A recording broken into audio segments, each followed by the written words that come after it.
Corruption is a cancer, is a disease that deprives countries and people in countries of their rights, and also it drains countries of their economy. It misplaces the economy, and it creates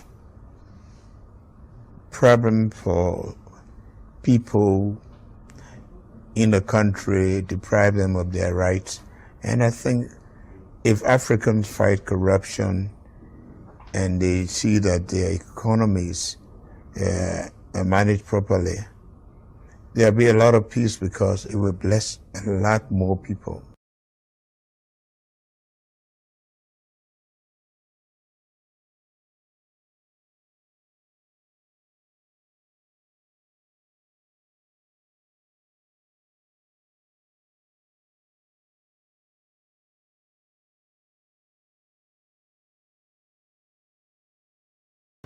Again, I'm still here on the project, building capacity around my mouth, but I got something to back it up. What do you think? Let's discuss it.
Corruption is a cancer, is a disease that deprives countries and people in countries of their rights, and also it drains countries of their economy.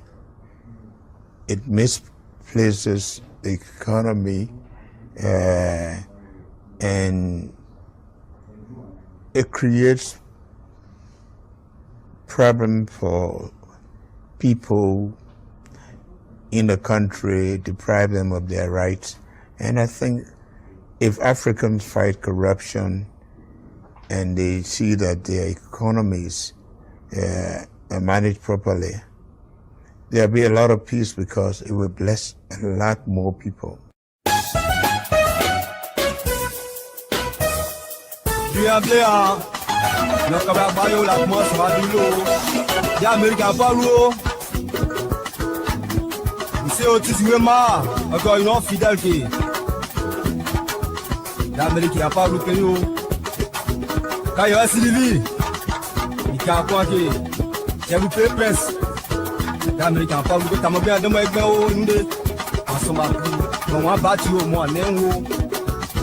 Mo tán díẹ̀ tààmú mu yẹn mo ṣàbájẹ́ pẹ̀lú ẹ̀yìn ìjọ ẹ̀.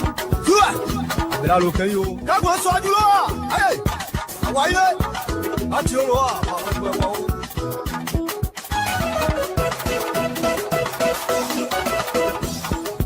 Ìyàwó Abela lókè yìí o. Níbi tó jọba yìí, níbi tó yànba, máa ti sì mọ̀ pé yìí o. Mọ́lájà jíjí, wọ́n pè sàmẹ́ fọ́ sí o. Títí kọ́lẹ́. L'animateur Choco Noska Yasen de Toyebi. L'homme a tout fait pour Mivito. Aniché les deux. Corruption is a cancer, is a disease that deprives countries and people in countries of their rights, and also it drains countries of their economy. It misplaces the economy, and it creates problem for people in the country, deprive them of their rights. And I think if Africans fight corruption and they see that their economies are managed properly, there'll be a lot of peace because it will bless a lot more people.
Good evening, folks. Samson told Labrador Public Radio.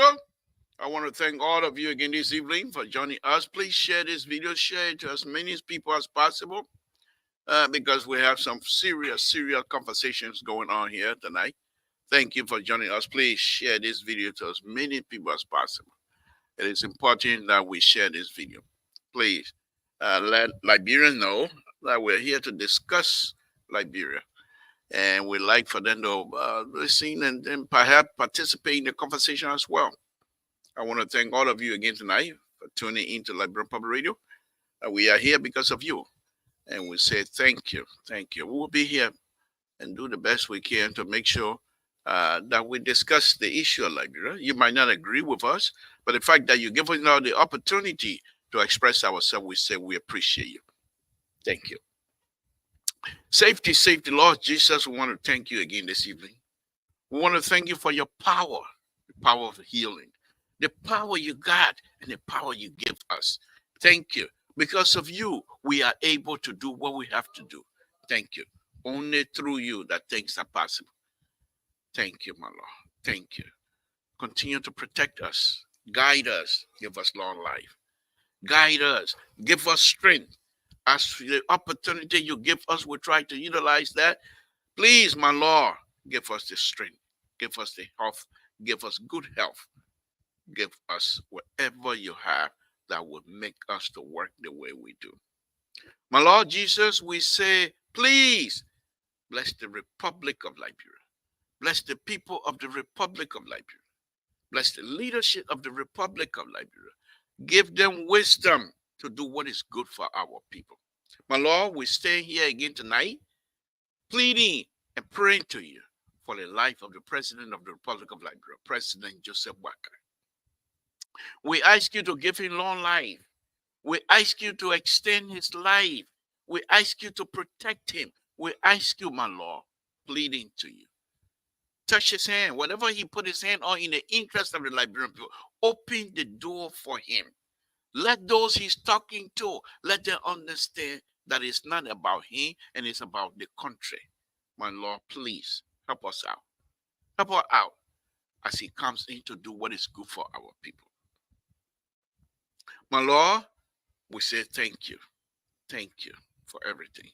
We ask that you bless the host country, the United States of America. In Jesus' name we pray. Amen. All right, folks, let's go ahead. Samson to Labrador Public Radio. I'm here again this evening. I'm going to be talking Tabata, but it's a good Tabata. I'm not here to come for friendship, kumbaya, and things like that. Anyone who is coming out here, ready to disagree with me, ready for me to disagree with you. Well, this is not a place for us to do friendship. After the show, we can do our friendship. Oh, yeah, buddy. In fact, you guys can see it here. We can disagree vehemently with each other. But at the end, maybe 5 minutes or so after this, by the end of the show, we're laughing, we carry on because we know who we are. So we're not here to hide ourselves. The thing you need to understand is when we come here and face this camera, we are already exposing ourselves. We open our mouth, we're already exposing ourselves. So there's nothing here to be ashamed of. If I'm wrong, I say I'm wrong. If I'm going to eat crow, I eat crow right here. But I will make sure that when I put forth some ideas, that indeed I believe in it, that indeed I've done my work in it, and make sure that I'm putting up something that will not be as ridiculous as other people. I am the most ridiculous man on this platform here. I'm not hiding it. I am the most ridiculous, and Mr. So will say I'm the most embarrassed man of this show. He said, you're the most embarrassing person on this show.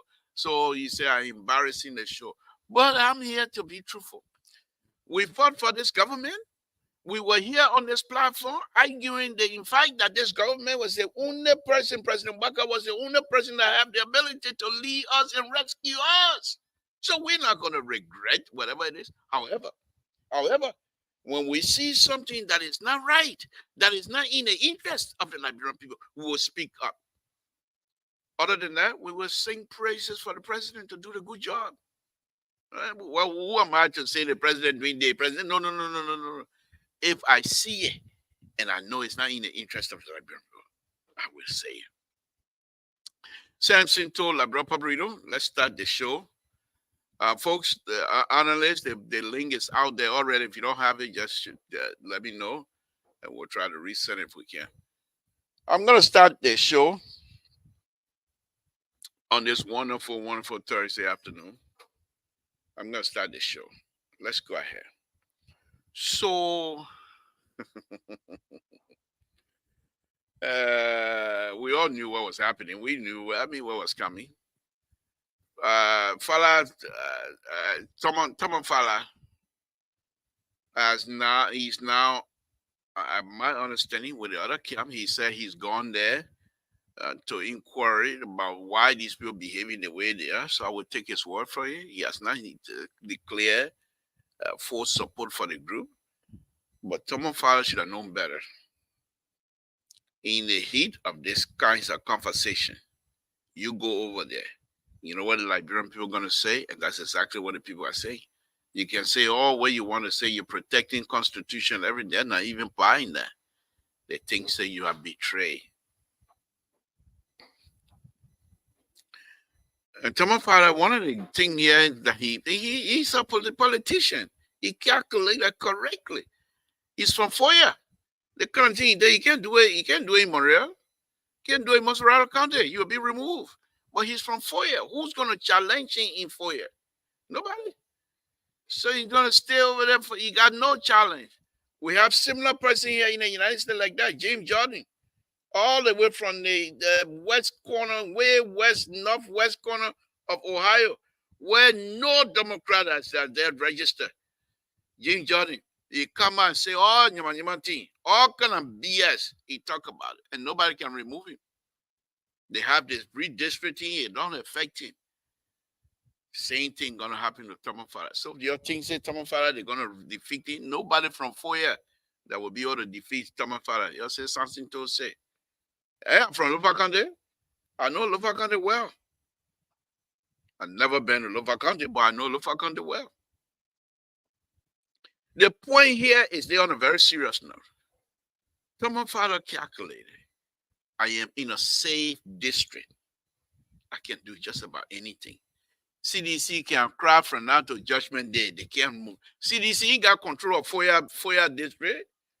That not Montreal, that not Liberia. I mean, most Raleigh County. Where is your backyard? Someone father went over there for the purpose, and these are some of the reasons.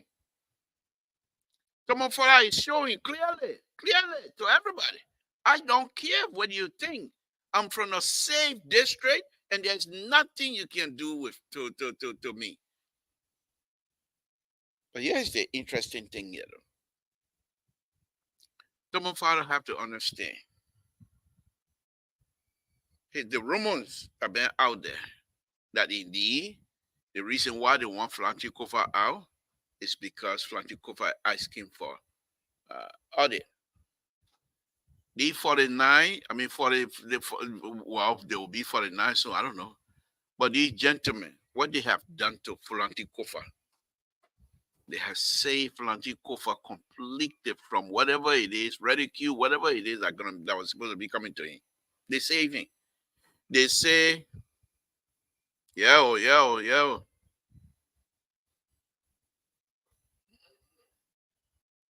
So, yeah. So the man saved. He saved him for you. Nobody can move him.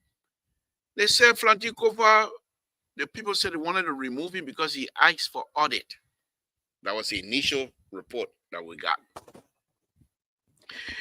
In their resolution, how do you spell resolution? Say R-W-R-E-W-R something. I don't know how to spell resolution.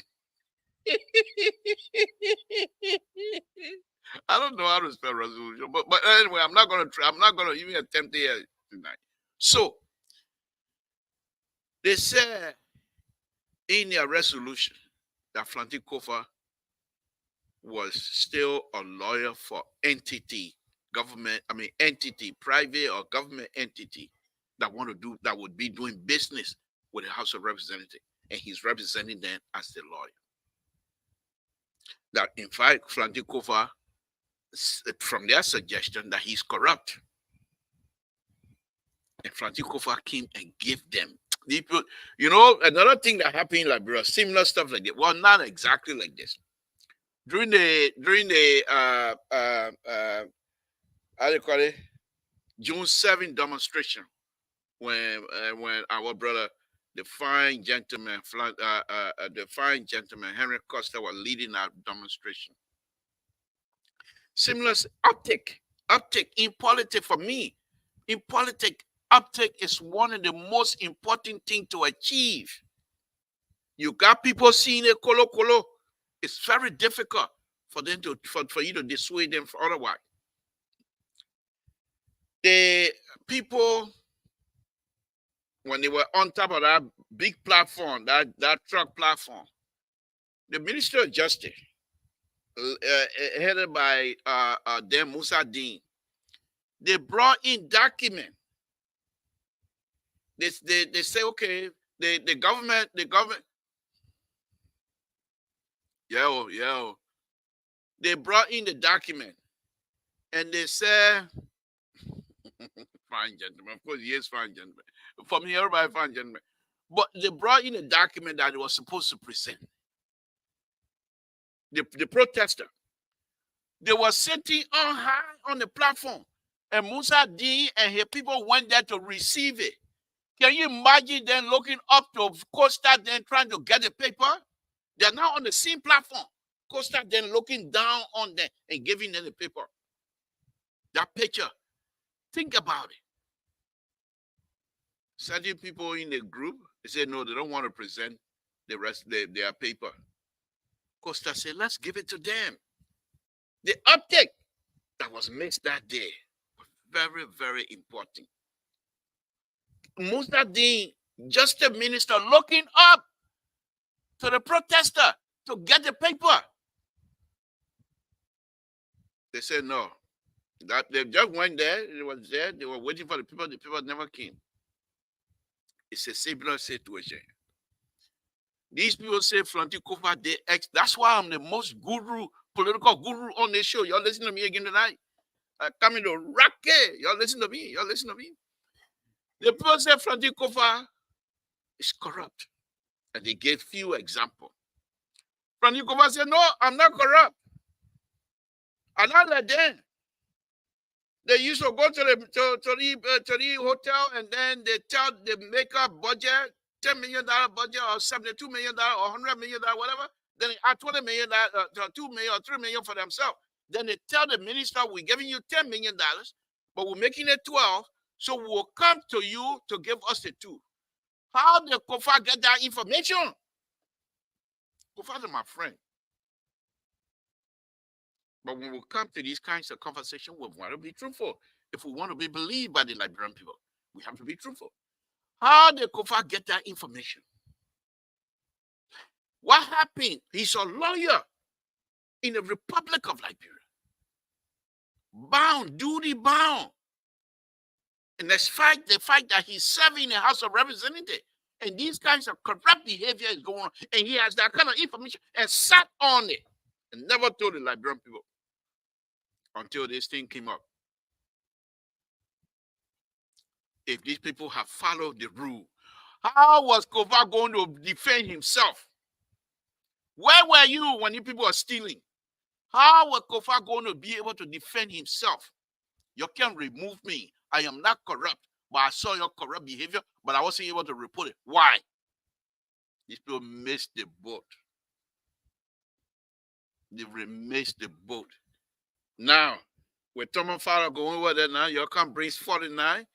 Kofa don't even have to say anything. I told you 49 walking, Kofa, I'm leaving. And Kofa will be the next president of the Republic of Liberia.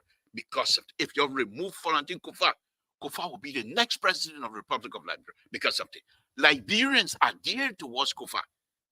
You're not make the young man kakasmesui again. We love Kofa already. You're making kakasmesui again. Kofa does the bar as exam. The Liberian bar exam. Kofa made a mistake. Instead of these people to utilize on that, they want to play pressure on Kofa. Kofa said he's not going to resign. Common Father going over there is going to come back to hurt him. Common Father, nobody can move in from here. But what good will you do? Common Father is one of the oldest lawmakers in that House of Representatives. Common Father, I believe he started since 2005. He's one of the oldest. And the like of my own senator from Grand Gita, Zopen, and they started way back. So some of our, you're not broke, you got money. But that's not it. What good will you have in being in the Senate, representative as one of the senior lawmaker, and you are not able to achieve a position of respect? This is what's going to happen to Tomo Fala. This is exactly what's going to happen to Tomo Fala. Tomo Fala going to go over there. Other people will follow. In fact, I will not even put it past Kofa when he find out that things are not going well. He will get tied. Unloose his friend. He would say, "Let me unloose, guys. Let me untie you. Go if you want to. You want to stay with me, stay. If you want to go, go." And those who are gonna go to make it 49, they come. Flanty leave. Flanty got money. He's not broke. Flanty is a lawyer. But he can go any part of the world, make living. But here's the thing here. And you remove Flanty Kofa. I don't know for sure. This one I can't put the party. He might resign from the House of Representatives completely. But Flanty he's not an egotistic person. Where that word come from? When I want to be one. Flanty, what's the name? Big Bird. That big boy that I can make it say big. Flanty, none of that. You not make it say big. So most likely, if you remove Flanty was okay. I stay. But here's the thing: even if Flanty stay after being removed, if he stay in the House of Representatives, people will still come to him for the vice. People will still come to him for counsel. You can't keep good men down forever. You can't make it. If you remove Flanty Kofa will be the next president of the Republic of Liberia. All of the anger against President Weah and CDC will now turn and become a positive aspect for Flanty Kofa. They think you're playing with another small thing. President Baka most likely will not see second term. Who hand he coming put on now? Who hand President Baka you think President Baka will put up, my people? You tell me. My own sister Yumli, I don't see it. Who else? Vice President Kun, I don't see it. Vice President Kumpa, the day they put your hand up. That people said in then in Rambaza County that the video will start playing first. That one he said I believe he said crime people selling people putting people in the world that the one will play first. How you be president and you say grand you put people in the world? No, you got to tell us where in Liberia we put people in the world, and you will tell because we don't want to be enemy of Nima Kande. You're on record of accusing Liberians during the war that they put babies in. You got to show you're not going to be president. You got who you think will the first thing will play? Who else? That Kumi gonna come by? Flanty Kofa will ring high.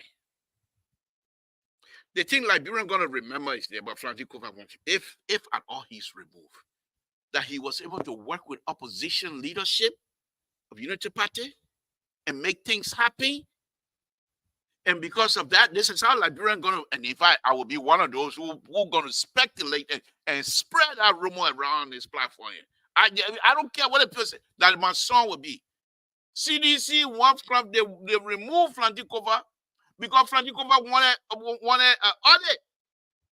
I'm not going to tell them, you think I'm going to come tell them and say, but Flanty Kofa sat there and what if people are eating money? I will not even bring that one up. That tonight, not hear from you again. That will not tonight you're hearing it. I was saying CDC removed Flanty Kofa because Flanty Kofa wanted audit. And guess who were going to be affected by the audit? The Tama father, the president we are. All of the people were going to be affected. And CDC don't like it. You see where I'm going with this? They you see how serious I am, right? Who's going to come and dispute that? Who's going to come and dispute that? Flanty Kofa didn't call for audit. He did.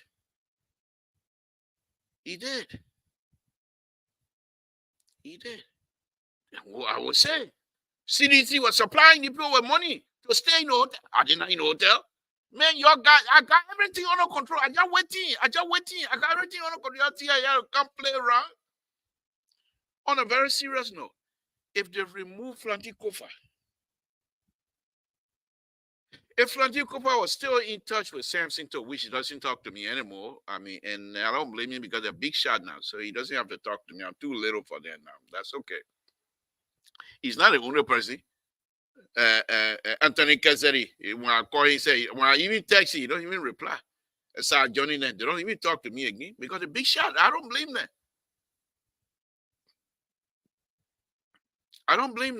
I send the link to everybody. I don't blame them. Y'all go look in the chat room. I beg you. Y'all go not in the chat room, but okay. In fact, let me see if I can put it in the chat room. No. Okay. All right. Yeah. I send the link, guys. Okay. Let me see. Okay. Hold on. Hold on. Hold on. Big if those of you that have the access to the link, you please share with member of the team. Bigger, you share. Those of you who have the link, Say if you have the link, Terry, if you have the link, please share it with the rest of the group. I don't know. Maybe that's why the people are not coming on. They don't have the link.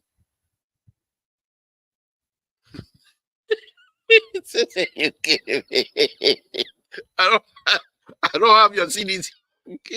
Says why you're doing that to me? I'm on the show. People, I'm the most celebrity on the show. You making me laughing like that. People think I'm stupid. Why you?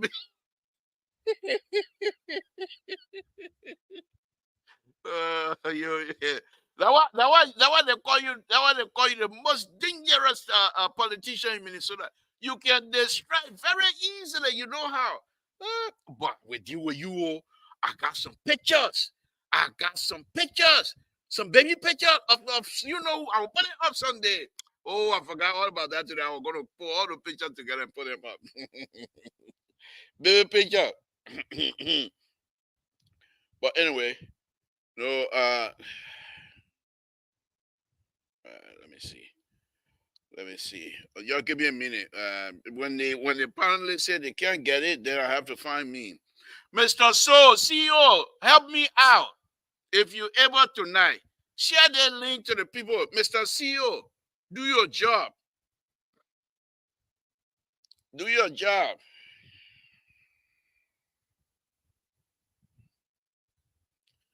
Okay. We're getting there. We're getting there. We're getting there. We're getting there.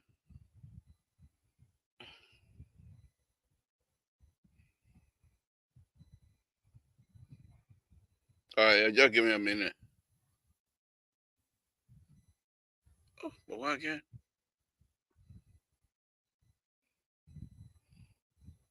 All right, give me a minute. Give me a minute, guys.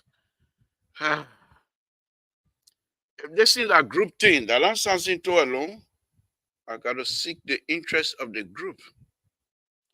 Unlike you know who.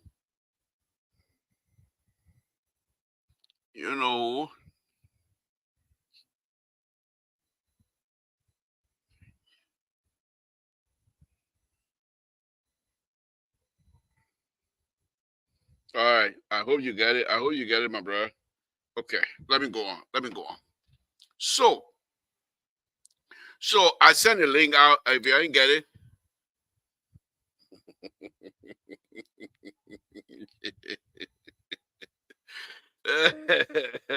I was just japping you, CEO. I was just japping you. I was going you Huawei. You see, I want you to help me, and I beg you, man. But let me go on. My Esther good evening. Thank you for joining. We appreciate it. But let me go on. So, the team says someone father going there. 2029. Flantikofa, the next president. Y'all remove Flantikofa from that office. 2029, the next president. The thing you're scared of, that will happen. We will make sure, man, and me, I will go to Liberia and we'll post Flantikofa on our shoulder and run all over Maria. What kind of business is this? You don't like good thing. That is seeing thing you're there. And you didn't allow John Monu to come in. What kind of wickedness is that? John Monu, the man who's supposed to come and straighten things up, you refuse. That was your small little boy, Amos 12, blah, blah, blah, blah, blah. Now he ran car, we able to car set, Joe Biden, not able to ride that kind of car Amos 12 right now.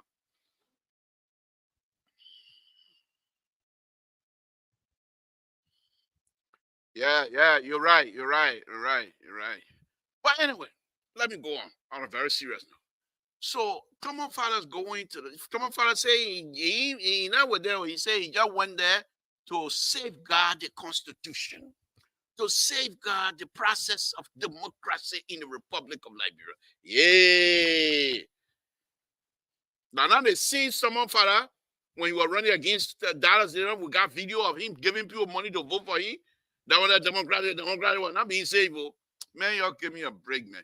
But Common Father, you're safe in 4 years. Nobody gonna move you. There's you have no competition. No contender over there will move you. You safe. And Tom Farrell, because Tom Farrell saved him 4 years, he's showing himself to CDC and President Weah. If President Weah and CDC are not working with him, He telling them, say, nothing you can do to me. You take your CDC and go. I am in FOIA. I will be here, a representative of FOIA for life.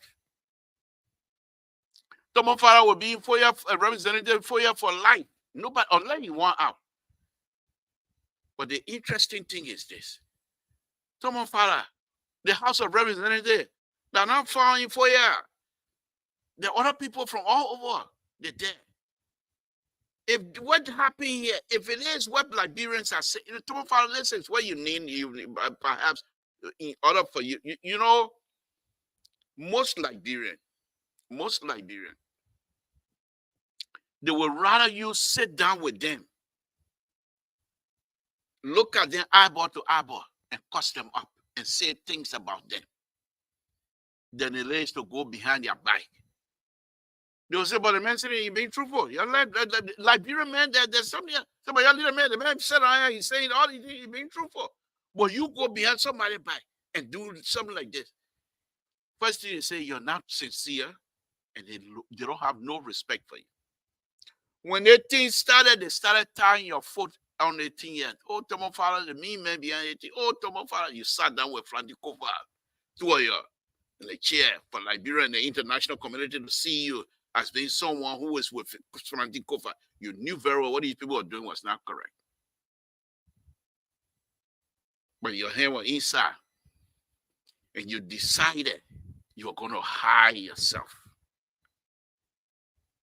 And because now you think that perhaps Franti Kofa will not survive, and you decided to go out.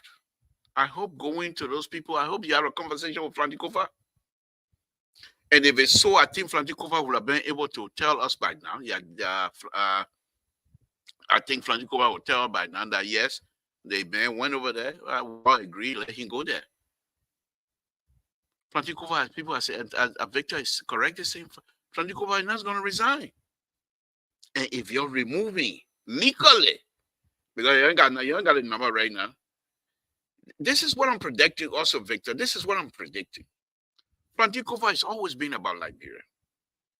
Franti Kofa is not going to preside over this process when the interest of Liberians are becoming clearly demonstrating to all of us that the interest of Liberians being hurt. Franti Kofa going to, he most likely, he's not going to resign with pressure, no. But most likely he would tell his other colleagues to go and join and give the people the 49 and come back and remove him with the 49. That if Franti Kofa, that would be the only resignation point that he would make. But to say he's going to sign, resign, no. But what most likely Franti Kofa going to do, if he find out that this is no longer about the speakership, but it's about the Liberian people getting hurt economically, and the international community starts saying, the thing, he would say, okay.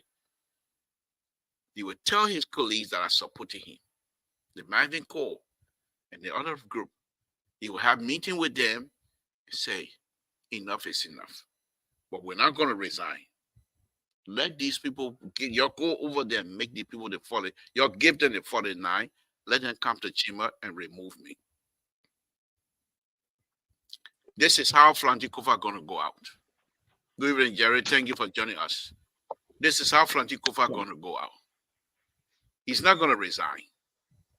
But most likely, Franti Kofa will send his colleagues that are working with him, that are in support of his speakership. If he finds out that this is no longer benefiting the Republic of Liberia and the Liberian people, he would tell his people, his supporters, to say, oh, go give these people some numbers. Okay? Let me go to Cesar Goya, the man who know how to disturb and know how to extract people attention. He got CDC account. when you study politics in the Soviet bloc, that's how you can do it. Yeah. And so, ladies and gentlemen, this is my tabata tonight. Franti Kofa is not going to resign, but I feel, and there's more, we're all going to get into it here. Sissy is here. Jerry Baker is here. Of course, we're going to get into it. But I believe one of the things that I want to put out front quickly is that if Flantikova finds out that Liberians are not benefiting anymore, and in fact, the economic situation is now hanging around the neck of the House of Representatives, Flantikova most likely will convince his body, his supporters, say, "You'll send number over there, let them get it falling now and can't remove me." However, Thomas Fala, if he's going over there, if it is done, like what people are speculating, eventually it will come back to him. It will come back to him.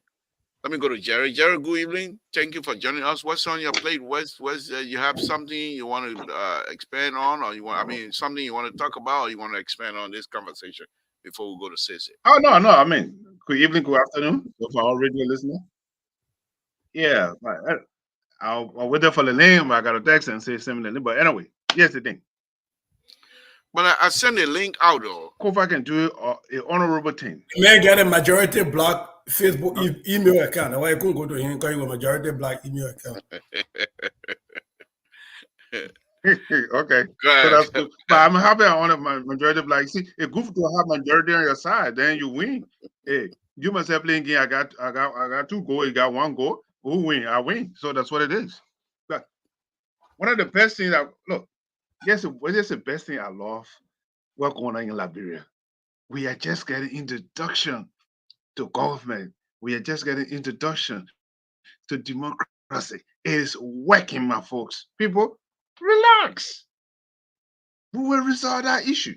That's what democracy is all about. At the end of the day, we will find solution to the problem. Every solution has problem. Every country has gone through it. This is our first time seeing this thing. What happened in America? They took McCarthy out. They took John out. They took what is God's name? Ryan Paul. They took him out. And who was the last person that McCarthy came back for the second time? It went out for 28 days, for 2 or more months in the great United States of America. So, folks, fasten your seatbelt. It is interesting. That's what democracy is all about. It's just getting to us, and people are getting panicked. Oh, they're not doing the people work. The people work will be done. It will be done. But this is democracy. That's what we are practicing it. We've been asking for it. We've been yearning. Now we have 2 former presidents in our country. How many former speakers we have now? So it is important. Don't get panic. That's what democracy is all about. You got 45, you got 30. They are opposite views, and these people need to be heard. The only problem I have is let the 45 blocks go to the place and say, this is our case. That's the only problem I have with them. Go on, present your case. Don't be coward. Go to the place. Face and the speaker. Honorable Speaker, this is what we have. We got 45, and the 45, we need 4 more. Yeah. The deputy speaker had joined the other block now. They are 45 now, so you need 4 more. And what the speaker need? He need about what? Almost 20. You need 19 to get. So who are the advantage now? If I were advising the block, I said, look, you know what? Let's march to the, instead of going to the hotel, sleep in the hotel. No need to go sleep in the hotel. Go to the place. Go to work. Look, Mr. Senator, Mr. Speaker, this is what we have. We got 45, you got 30, or you got 32. Who dare to lose? It's the speaker. So the pressure need to follow. We follow the rule of law. The rule of law is, that's what democracy is all about. Democracy comes with a rule of law. That's right. Thank you. So say, good evening. Thank you for joining us on this Thursday afternoon. You care to expand on this, or you want something else you want to put up for? Well, I'll expand on it and add something else. The something else is the suspension at the LRRC. Yeah. Okay. Yeah. Thank you. I was just about to. Thank you so much. The chairman. They suspended the top 3. the director and 2 of his principal deputies for operation and for administration. But on the issue of what's happening at the Capitol, for me, I want to look at a few different things. I listened to Thomas Fala keenly. He said that he had been listening to the other side. And as a leader, when there's a crisis, he has to listen to all sides. In the chamber today, he said he went there to listen. One of the key things that Thomas Fala said was that we have a process, and when we accuse our colleagues, they should be afforded due process. He said that today while presiding. So I for one, I don't want to rush to say Thomas Fala has joined the other side, because to have gone in the lion's den and spoken about due process, and he didn't say I came to join y'all, he said I came to listen, and that we all have to come together in unity. We have to come together. If a colleague is accused, that colleague must be afforded due process. So I really don't want to rush and say Thomas Fala has jumped, because look, Thomas Fala is a politician. He's been in the house about longer than most of the other people in the house there. You will not tell me that he does not have enough of a long coattail that when he jump over, only he alone will go. If Thomas Fala really jump over and only he alone goes, then he does not have authority to lead the house. I'm sure Thomas Fala has a long coattail of people that when he really go, he will carry. And the 49 will happen. The fact that only he alone win, I really want to take him at his word today and say he's trying to listen to the other side. As a leader. Let me ask you this then. You think him going over there today, did he have some sort of a consultation with Flanty and the CDC standard bearer? I really do. I really do believe that Fala is trying to set himself out to be the de facto leader of the CDC. And for him to have said he's discussing with his lawyer, when in fact the man he's defending is a seasoned lawyer, I want to believe, and this could be speculation, that he has had the legal opinion of Fonati Kofa and other lawyers. Here is why I'm thinking that Thomas Fala is trying to play the unifier in chief here. The CDC a few days ago threatened to suspend and expel people who didn't go to an emergency meeting on the 21st of October. You all remember that I was joking around and say, if an emergency meeting get postponed, it's still an emergency. Thomas Fala did not go, because he was not going to kowtow to people telling him what he can and cannot do in his mind. The CDC chairman came out and said people are going to be suspended. Today, when Thomas Fala left, you saw the press release from the CDC. Now the CDC is trying to blame it on Joseph Boakai. It's almost like you're in a relationship with somebody and the person cheat and you blame the person they cheated with instead of the person that you with are doing the cheating. If you would sit there and members of your caucus get swayed and he's trying to explain it like, oh, in Liberian politics, political parties don't have control over their members, then why were you threatening expulsion and suspension? And President George Manu, we are threatening that these people will feel the weight at the polls, meaning that they have a political pressure to bear. But now to come and try to say Joseph Boakai fault, and you don't have control over, and we need to find a way to strengthen political governance. That is their way of softening their stance to allow Thomas Fala to do their work. I still believe that Thomas Fala is with the speaker. I really don't want to believe that after spending many years in the house, that Thomas Fala does not have one person that you could have convinced to carry with him if he was actually crossing over. The last piece I want to speak to this is with respect to the quote-unquote majority bloc. Why you are staying in a hotel? Why are you sequestered? Like you're having a jury trial where you don't want the jurors to be influenced by watching TV and watching the proceeding on TV and getting deluded by public sentiment. So you sequester them, you put them away in a hotel, away from TV, away from their families. These are mature, grown people who understand politics. So when they're sitting in their own houses with their wives, they will change their mind. First, when sitting in RLJ, then they can't change their mind. Are these school kids that we got to grab them? Are we going on camp? Remember, we should be camping and play football. We say everybody got to sit on camp. First, man, go sleep with their girlfriend, then they come out and be tired. So you got are they playing drum in the net? Bringing the crew and then beating the drum and they putting the fire outside and they beating drum. So that's a sequester. That is the craziness. I don't understand why this sequester. But I really do the liberal. I really want to. I saw nothing today because I really followed that. I read Thomas Falla's written comment and I listened to him in the house. Thomas Falla did not say he crossed over. He actually did not.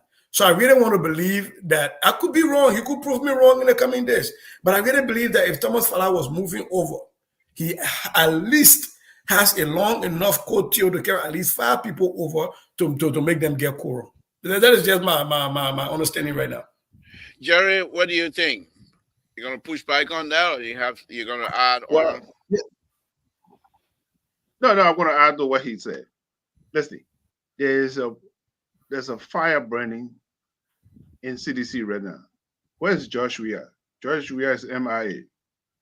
He in Europe. Let's turn the table around. If Josh Weah were in Liberia and what's the name? Thomas Falla. Thomas Falla was abroad. And Joe Weah called Thomas Falla and said, I want you in Liberia right now. Thomas Falla will get on the next flight to be in Liberia. Knowing the fully well. But here's the thing. There is a revenge issue in this thing. Thomas Falla wanted a speakership, and George Weah picked Kofa to be the speaker. So there's a trend within this thing. So, like I said, where's George Weah? George Weah should have been in Monrovia, but he said he's not coming within the next 2 weeks. And you know this as a former president, that is your political party. Work the phone. Even you don't have to be in Liberia, but you can still work the phone and make calls. Make calls. But one thing I know about George Weah, he's not a person that makes decisions quickly. George Weah never preside. That's one of his weaknesses. Because I know I served on the grievance committee when they expelled Jeremy Dome, his soul rest in peace, when they expelled Winston Tubman from CDC. I was a co-chairperson on the grievance committee. So I know his potential. I know his capability, who he is. But in this case, let's watch and see, because Thomas Falla himself has followers, like my brother just said. So if you're going to cross carpet and follow the block, who shall say? But at this time, the moral thing, the speaker need to do, he have to do a soul search within his heart. Do I want to live in disgrace and say, my colleague then impeach me, or not impeach, or they throw me out of the office, or do I resign and say, you know what, it's time for me to resign? But it's for me to see on Monday. Look, what did you work over the weekends? And let's see what happened in the weekend. We always, each time we drag the goalpost. But this weekend is very critical because you know what? The budget is coming out soon. It got to be sent to somebody. Somebody have to receive the budget. Who's going to receive the budget? To whom they're going to send the budget to? So this is important. And to piggyback on that, Sister, you want to chime me on it before I come in? Oh, well, no, because I think that's a non-issue. And that's why I've seen people running around the internet with a letter written by the IMF or the World Bank? The World Bank and President Mbaka. To Kofa. Even the other side is still referring to Kofa as Speaker Kofa. He is still Speaker until a vote can happen. And until a vote can happen, he is the only person people can deal with. He might not be able to hold quorum. He might not be able to preside over anything. But until you can have a vote, an official vote, and remove him and replace him, He is the speaker. He can be in battle. He can be crippled. He can be whatever adjective you want to add. He is still the speaker, and he's the person that that business get done with. So I think. Look, for me, I'm waiting for this weekend because I think Madame Sirleaf was kind of cryptic in her speech during her birthday, and I'm really thinking that it is because of a lot of things that Thomas Fala went over there, and it might be strategic on the Kofa part. That he might not necessarily be going out there against Kofa, because Kofa group, nobody in the Kofa group have come out publicly to attack Fala for going over there. That's one thing I've been watching. None of them have done it. So there are two people that I saw the video where they said, in fact, this video was on Spoon, where they said that they knew Thomas Fala was going to be jumping ship. I mean, but those are things. Those are right, but I'm talking about the like people in the immediate circle. Yeah, people like the core of Cole, right? Marvin Cole, yeah. or how to call it, guy, Safoko, or Tom Wanya, or whatever. Yeah, those are the people in the inner circle of Fonati Kofa. But now the surrogates would have been out vicious. Yes. Viciously attacking Fala. So for me, I'm looking at that piece and I'm looking at this as a strategy. But it goes two way though. It goes two way. The way, and I agree with you. But on the other hand, if that coin is flipped, perhaps they are concerned that if we do that, we will be seen as not of a mature group in the room. And therefore, since the international community are still recognizing our speaker, which they have no choice, but our international community are looking at us favorably. So if we do any of those kinds of things right now, perhaps it will be a blowback. And then the other point also is, as Farah came out and said, "I'm going there," again to back himself, to say, "I'm going there." Because I want to establish some sort of a bridge. And Farah now, the international community perhaps are looking at Farah to say, okay, he's a bridge, and the people are now going to be working through him to come to find resolution, number one. Now, as you correctly stated, we're going to wait over the weekend, but Kofa issue of being able to still being dealt with by the international community and President Waka, they have no choice. Any other person you go against that, you're going against the Constitution. Now, the interesting thing here is these people continue to carry on despite the stay order from the Supreme Court. What would be the comment on the involvement now from the Supreme Court when the time they gave expire or lapse? What would they say now? The fact that what's his name? Thomas Fala is now, and Thomas Fala, mind you too now, his action could also shield those lawmakers against the Supreme Court raft. If anything that's coming from the Supreme Court, Fala now going to say we're working on something and we're going to resolve this issue. So the Supreme Court also going to take, might not be as clear as you stated, wait and see action.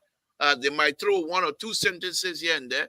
But I think in overall, they most likely going to do the wait and see action as well. Because with Fala going there, they really shook a lot of things up. So what you were saying and what I'm also suggesting, if Flantikofa is quite aware and it is in a know of what's his name, Fala going over there, then for me it's an issue of finding resolution. And so the president, and I'm sure by this time, if Flantikofa is aware, by this time the Flantikofa most likely have passed the information on to the president, because this is a deputy speaker. Even though he's a individual representative, but he's a deputy speaker. So most likely Flantikofa, if he knows about it and work with, to say, most likely he has passed that information on to the president. I don't think the president is going to be kept in dark on all of these moving and shaking and things like that. I think he will be aware of it. But let me go back to Jared. Jared, let me come to you on this here, and then since we'll wrap it up, then we'll move on to the next subject matter, and that is the with all of these things that go and speak to us from a security perspective, the national security and the security of overall security perspective of the country.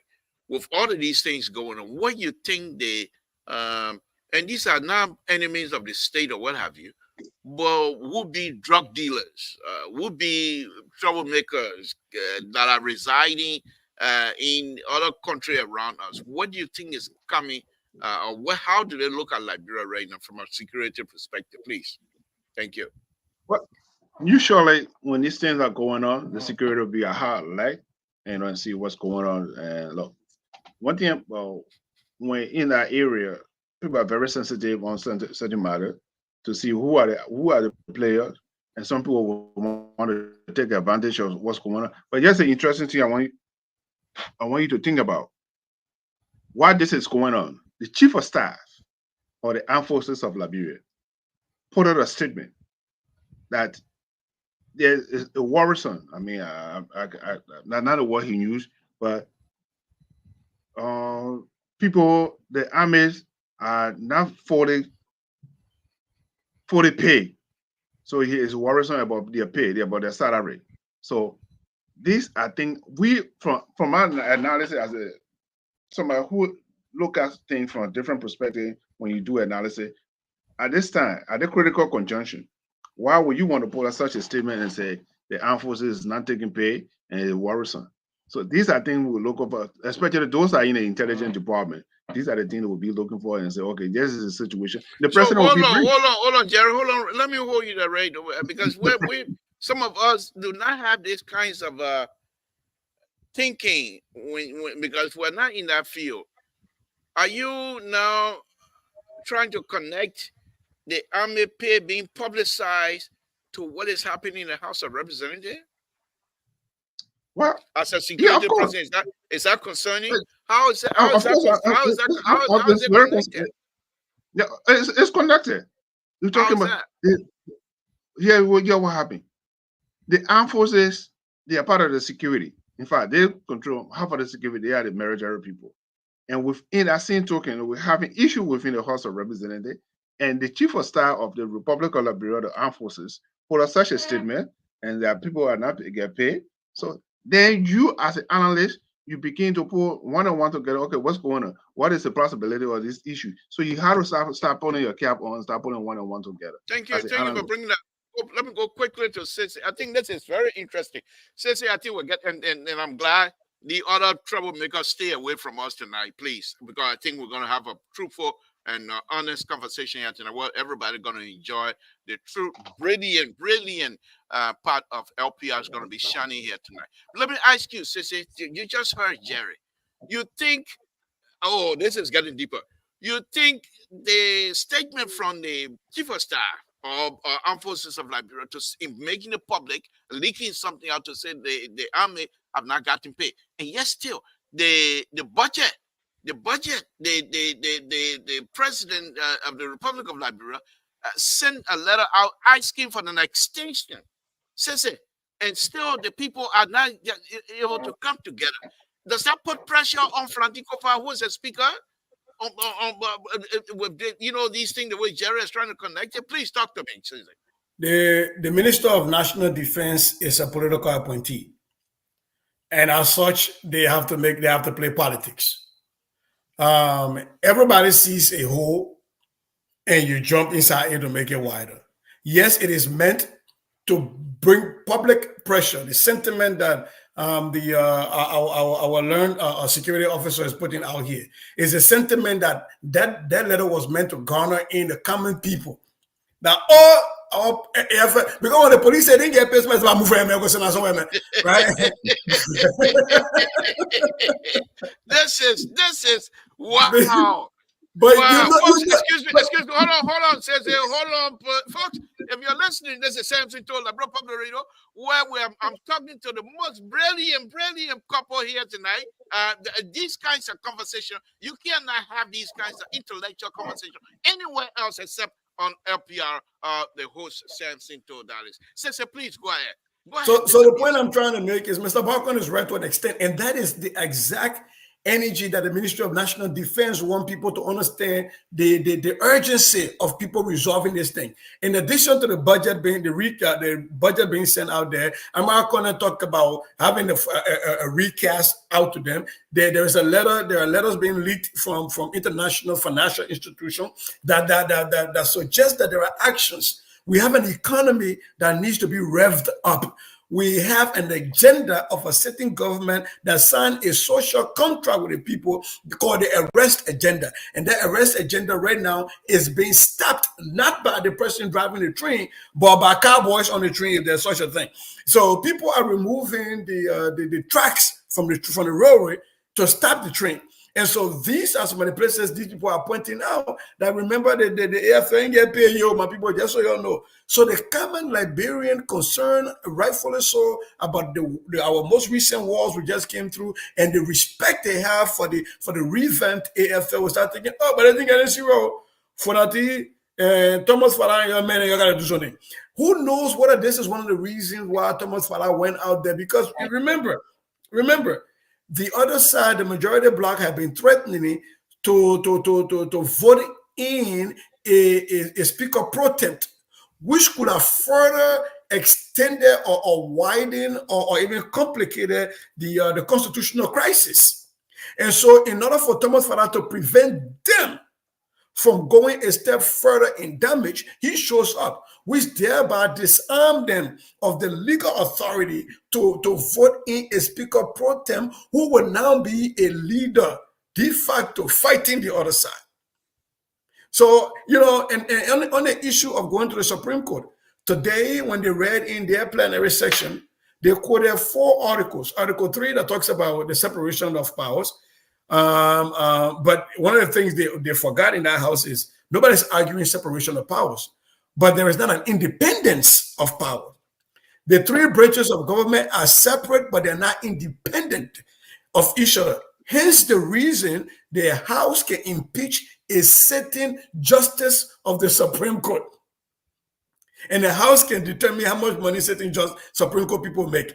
And the judiciary can interpret the law, and they have done that in so many times in the Speaker Tyler case and in the Speaker Snow case when they ruled in proceedings. In fact, they just recently ruled in favor of Yeke Kolba against the House to pay Yeke Kolba money, back pay.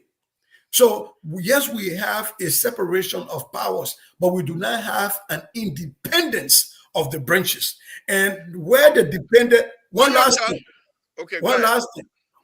thing. The reason they said that they are still continuing with the proceeding is a constitutional issue. They quoted Article 40 that said in order for any house to adjourn, any one of the houses to adjourn, they must give a 5-day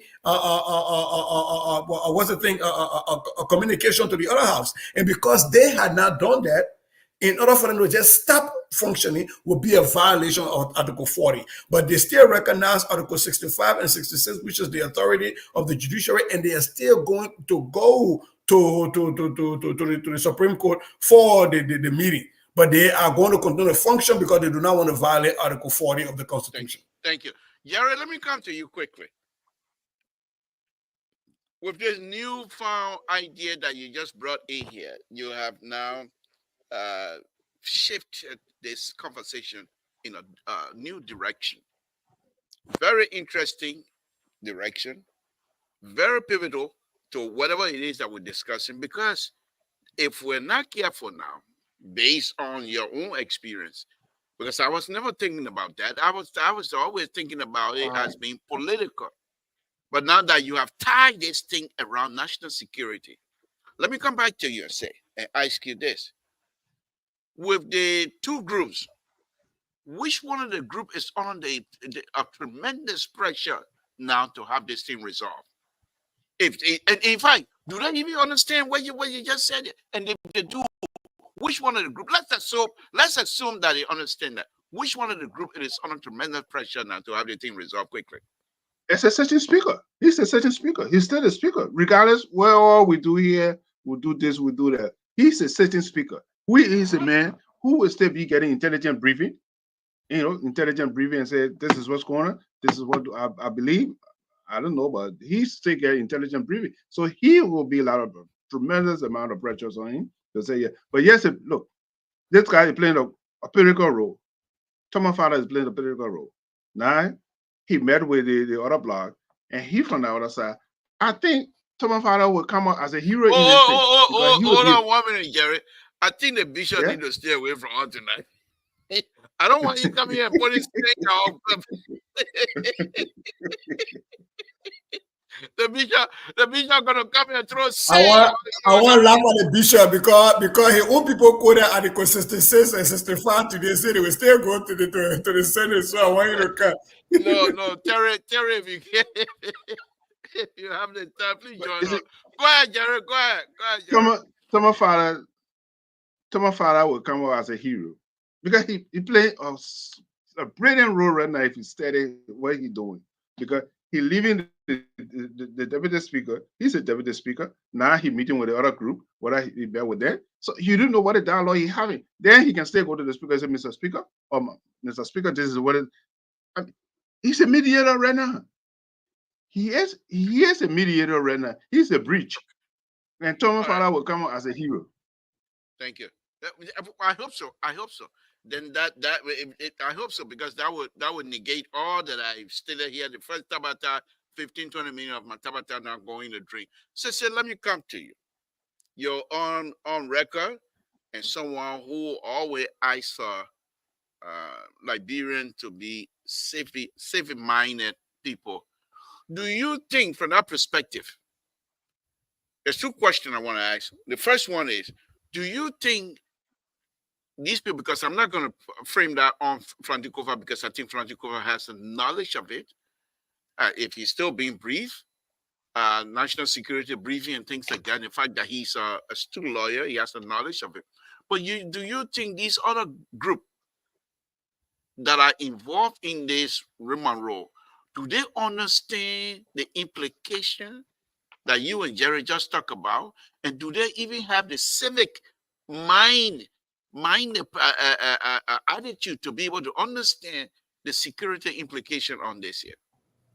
Well, I don't know about the intelligence to understand the security implication.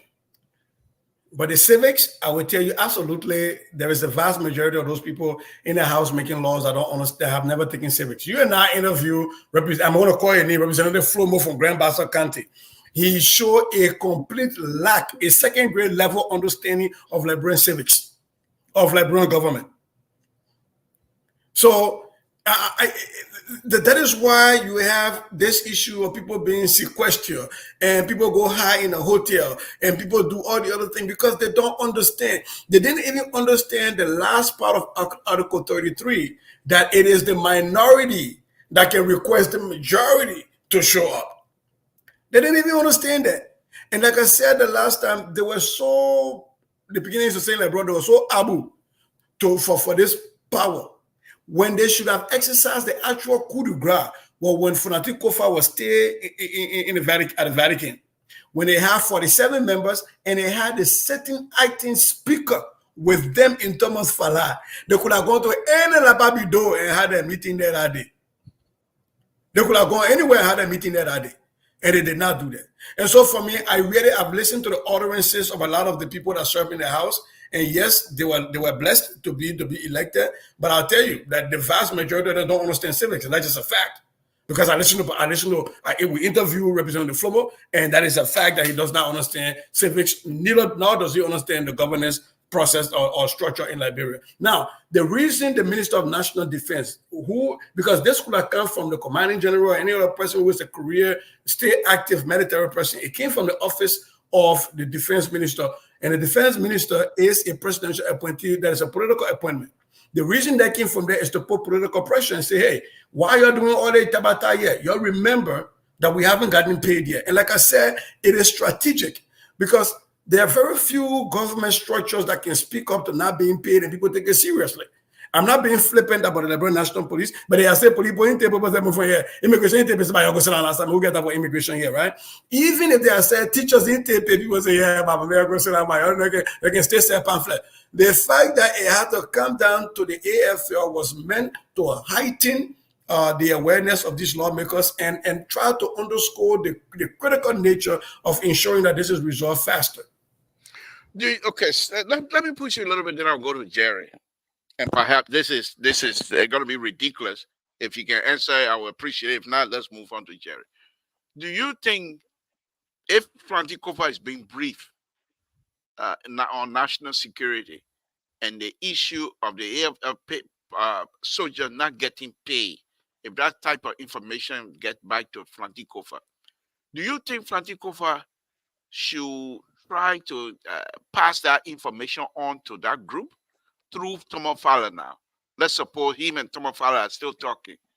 That telling Tomo Fowler, these are the kinds of information, pass that information on to the group. Would it even work? Well, I don't think it's even a secret thing, right? It's all out on the news that people know that a lot of these people have their ears in other places. But I will say this, and until I'm proven wrong, because there's not enough evidence, enough things in the public domain that we can use to actually make a 100% analysis of this. What I'm seeing here is all of those reasons why Thomas Fowler went out there. Number one, Thomas Fowler has disarmed the other group of their nuclear weapon, which was they were going to vote in a speaker pro tem that would have further complicated this thing. So he shows up. And Thomas Fowler said he went to listen. He has to listen to all sides. What happens when Thomas Fowler, after saying that there should be due process whenever any of their colleagues is accused? What happens after Thomas Fowler meets with them and comes out with a statement and says, I've heard all sides. I do believe that the quote majority bloc need to return to the Senate under the gavel of the speakership so that we can offer the speaker due process. That puts the majority bloc in a serious kerfuffle. Let me hold you right there. Thank you very much. Jerry, let me come to you. Does that now make Tomo Fowler the Trojan horse of the Liberian House of Representatives? So I didn't get a question. Does that make what Sister just stated? Does that make Tomo Fowler now to be like a Trojan horse of the Liberian House of Representatives? That's what I just said from the beginning. I was saying it here. Tomo Fowler's going to be. Let's watch from the perspective. Tomo Fowler have crossed the bridge and went on the other side where nobody have gone and said, hold on. Before you start praising Tomo Fowler, let me rephrase my question. No, I'm not praising him. I'm saying Tomo Fowler going over there with a hidden agenda to say what Sister just corrected stated here and say Tomo Fowler went over there. Now disarm these people, and some of them sitting with Tomo Fowler all smiling and things like that. And Tomo Fowler come back out and said, I hear both sides. Now let's go. Would these people now look like babies from Grand Gila County, town Grand Gila County that have no clue on legislative business? What would be your saying? No. Ridiculous. What Tomo Fowler playing like what somebody who is the legal way I will try to find. But here's the thing. He playing a vital role now within a situation. And say, look, folks, I have spoken. Or he might go to Mr. Kofa and say, look, I have spoken to these people. Here are the demands. And if we can also come up with a resolution or for also come up with good sitting, these are the only demand, or maybe Mr. Kofa too will put here on a demand. He can still go to the people and say, look, these are the things. You see, when you're doing contract, you have to sit down with both parties. You don't have to sit down with both parties. The mediator or the arbitrator. Okay, for example, the arbitrator, he's also a mediator. He also is a lawyer or is a lawyer as a judge. Who will come and say, okay, these are the sticking points that we have.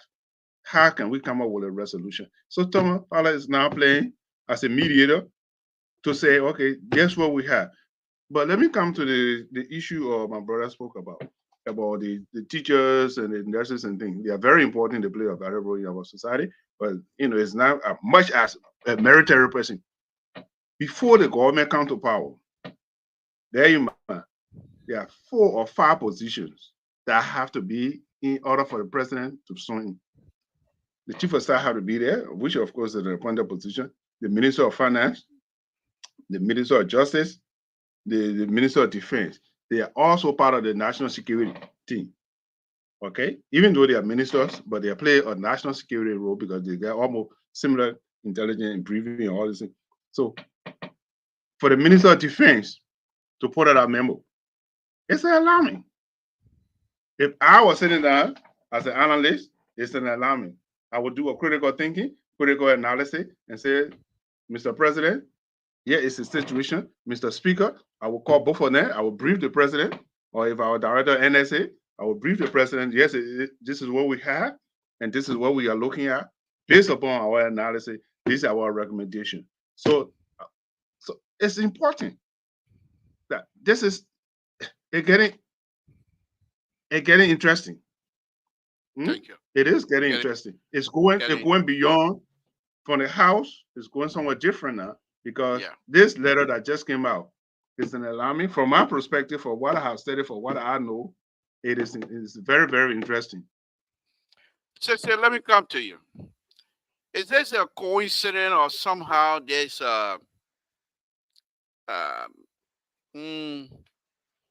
secret connection between Dabo coming out and making statement on her birthday, and then the national soldier not getting paid? Is it a coincidence, or perhaps there are some sort of a connection? And if so, can you make one of those?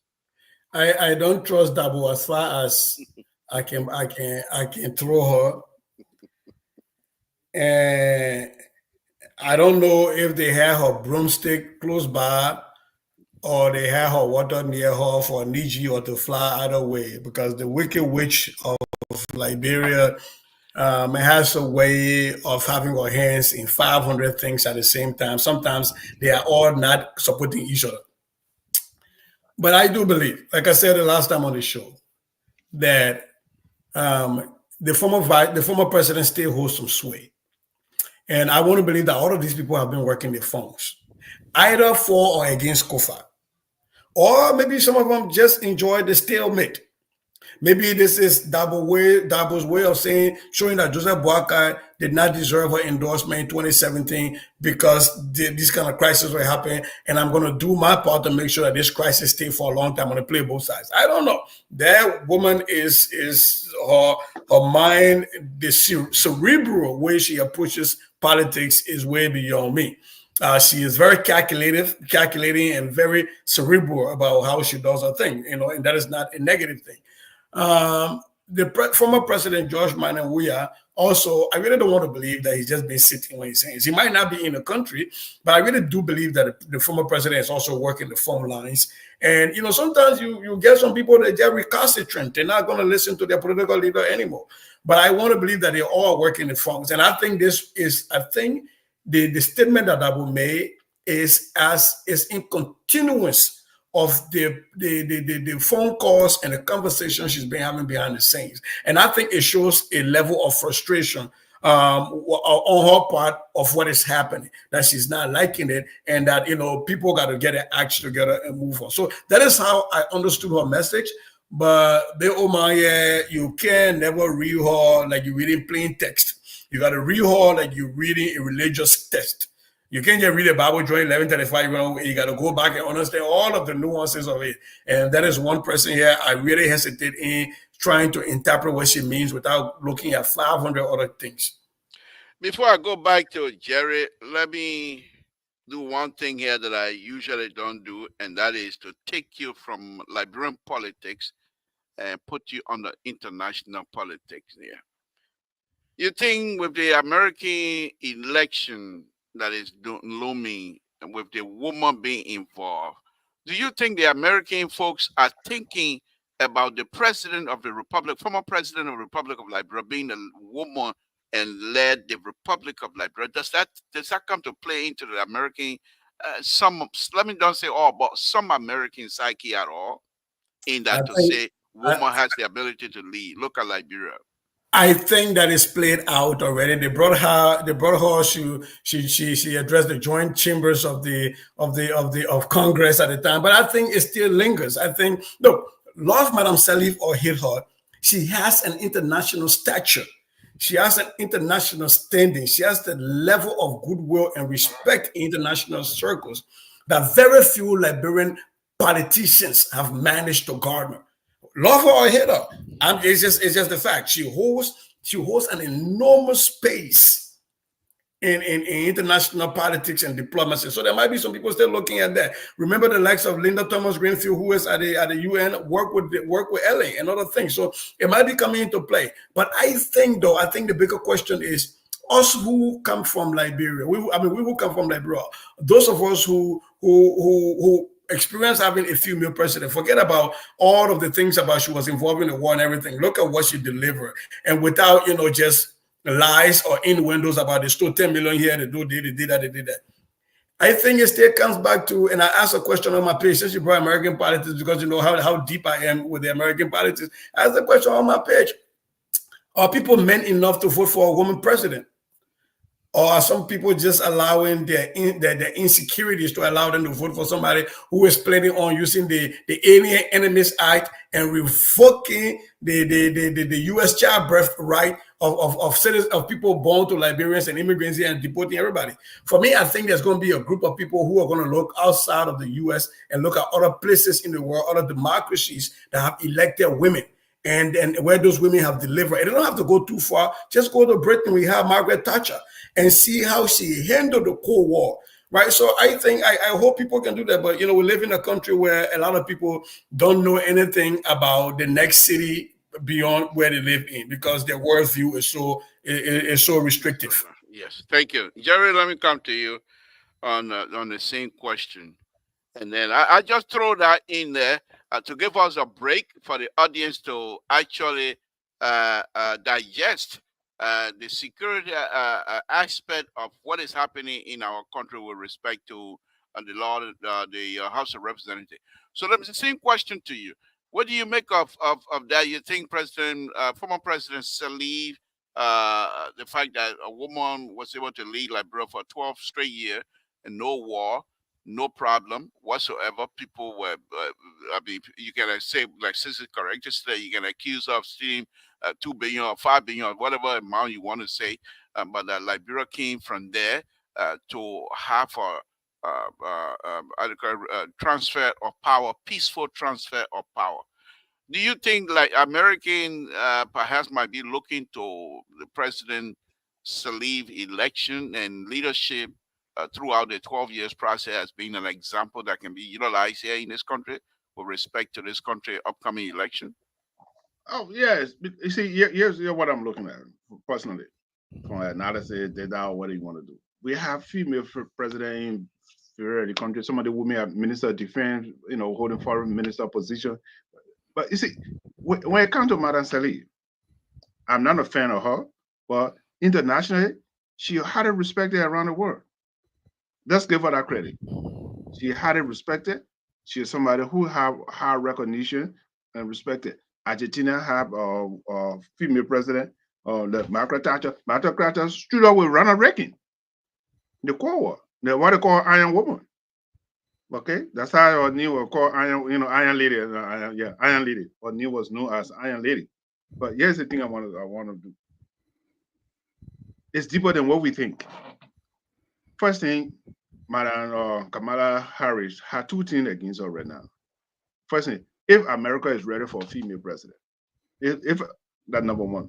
Number two, America is ready for female or a black woman to be a president of the United States. So let's put our thinking cap on. Yes, America is ready. So these are the things I'm looking at right now. It's beside that. These are the things. Okay, but let me close up with this. Something you said. Something you said. Yeah, when you finish that talk about, because people say America was not ready for Obama in 2008, and it happened. We're not ready for a black man. No, that's what I'm saying. I'm not saying, look, in less than what, 2 decades, and we're going to have a back-to-back from a black president, and we're going to have a female black president. So I mean, if it's happy, I'm all for it. But I'm just go ahead, make the point you're making. Yeah, that's the point I want to make when you come back to the Liberia issue with the Minister of Defense. Let's go back and look at the Armed Forces Day. In the first of its history, the Armed Forces Day was canceled when President Bouakai took office. What happened? It was the same pay that led for the people not to have the armed forces, the women of the wives or the former soldier, and they say they were demanding they want to do. So let's look at it. You do your analysis. When you do analysis, you try to put the doc together and say, this is what happened. Armed forces did. Thank you. Can I be ridiculous for a little bit? Can I be ridiculous for a little bit? Why not? That's what we do here. I think that's one of the craziness that Liberia needs to get away from. Armed Forces Day celebration. It's a waste of money. It's a waste of resources. We have no weaponry to display. Countries that do these things, they march in the street with new weaponry, new technology that came from our defense ministry. Do they do research? Do they do any invention? Do they come up with government giving English? These scoreboards passing around wearing fatigue. These scoreboards passing around wearing fatigue. Okay. You know, if you want more money, you'll be like the teachers. Every time the teacher and the training take tests in wire, we say they're not doing well. We got to wear a judge in there. Y'all go fight war somewhere, y'all win. Then I'll come out with you, so we'll get your bonus. No, but for peace. You're not even referee, you're last man. We ain't talking about last man, baby. Okay.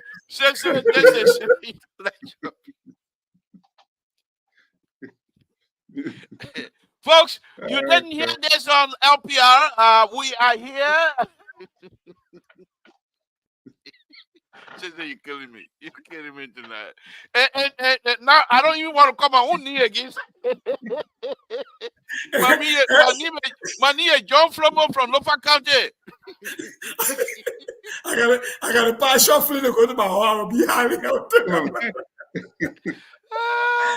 know I'm done that with their it's good for okay, folks, you know, we have to put joke on this thing from time to time. Like Brother Army have always been no, the AFL is a force for good. The new especially nowadays. I just mess with them. No, there's a lot of reforms going on in the AFL. You know what I'm talking about. So let's do this, folks. Let's do this. I'm going to go ahead and open the line, folks. If you're listening, Samson told Labrador Public Radio. I'm here again tonight with Sissy Goyer, who is one of the brilliant young Liberians here, and of course the security analyst of LPR, Mr. Jared Barker, is giving us some serious conversation here this afternoon about the security implication of what is happening in the House of Representatives with relationship to the Speaker. And they move out, we're going to move him out and move him out. So let me put out the number. But in the meantime, folks, we will continue to discuss. So let me go back to Jerry. Jerry, you were about to say so. Just let's have in mind, folks, if a caller come in, we'll just stop and let the caller make the point. The number is there, 916-533-2048. And Sis Esther, if you are watching this, this is how we do it, and this is how it's supposed to be done at LPR. When the liberal is in charge, no conservative coming out here and telling people I got co-host where. This is the true co-host we have here. You saw the interaction between the co-host and Sissy Goyer. They were interacting intellectually. But the other co-host last day, he's saying, man, you know what you talking about? Oh, yeah. Dr. Mother can take you somewhere else. He said, no, I think I want. I give folks Samson to Labrador Public Radio.